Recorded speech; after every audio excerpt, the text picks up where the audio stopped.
Dito na naman tayo sa gym na po tayo ngayon.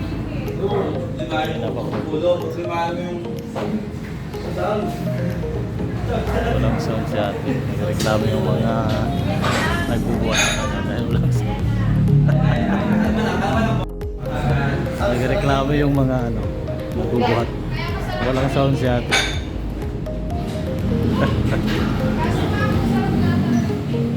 Lubat daw cellphone niya kaya wala naman. Pag walang sounds, walang kaboy-boy sa gym. Parang tahimik pag walang sounds.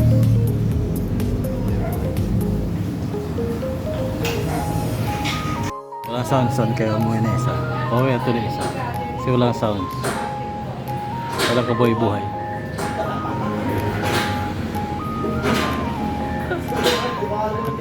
Lubat yan.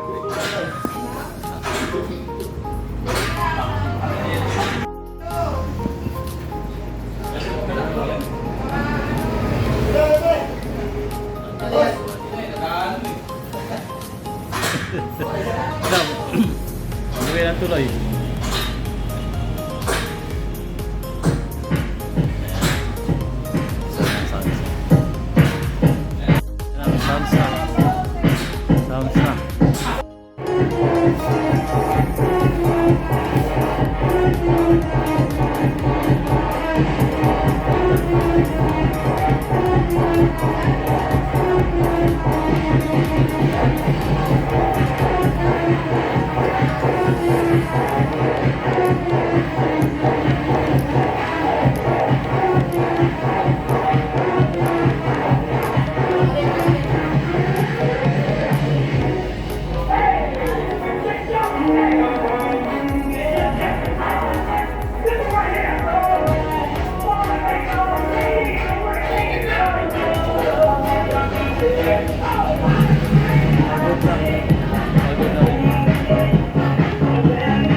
Balik na ako dito sa bahay galing sa gym at bumili pala ako ng guys.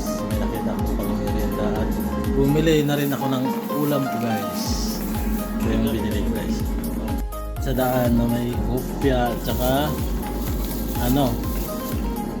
leg ng fried chicken. Bali siya 20 pesos per piece. Dalawa pang ulam na. Tsaka biscuit na 1 pack 130 pesos yan ang nabili ko pang merienda dito sa bahay. At ayan tayo guys ng ating video nung galing tayo ng Abra papo sa Manila. Yan guys, nagbibidyo ako sa kagandahan ng kabundukan sa Abra. Ayan guys, yan ganda rin siya. Vlog nila sila nagtatanim, may pusa sila. Ganda rin.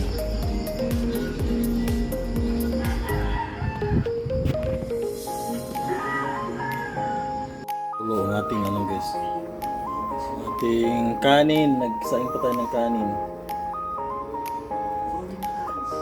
at ito ang ating ulam. Ayan may dalawa akong barbecue tsaka dalawang leg na chicken pinagano sa taas.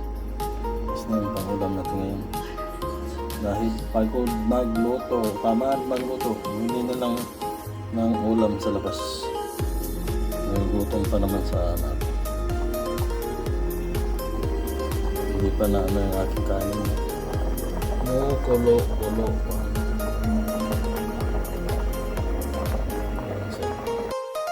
Ito naluto ang natin ating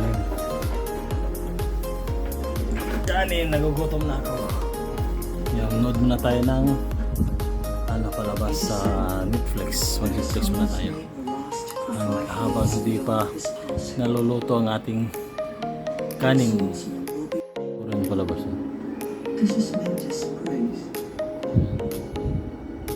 Nood muna tayo. Mga pala guys, hapon na. Dilim-dilim na. Ayan ah. Dilim-dilim na.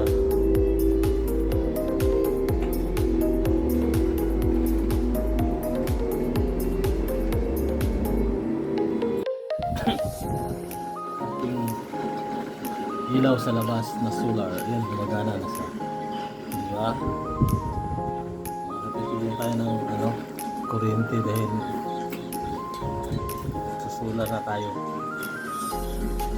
Pili pa tayo ng solar ulit sa round camp dahil doon tayo makabili tayo ng camp. So makabili tayo.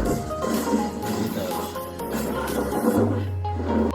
Wala kasi na natin solar. Hindi naman solar. 30 watts yun eh. Kasi ito, pinursa yata mas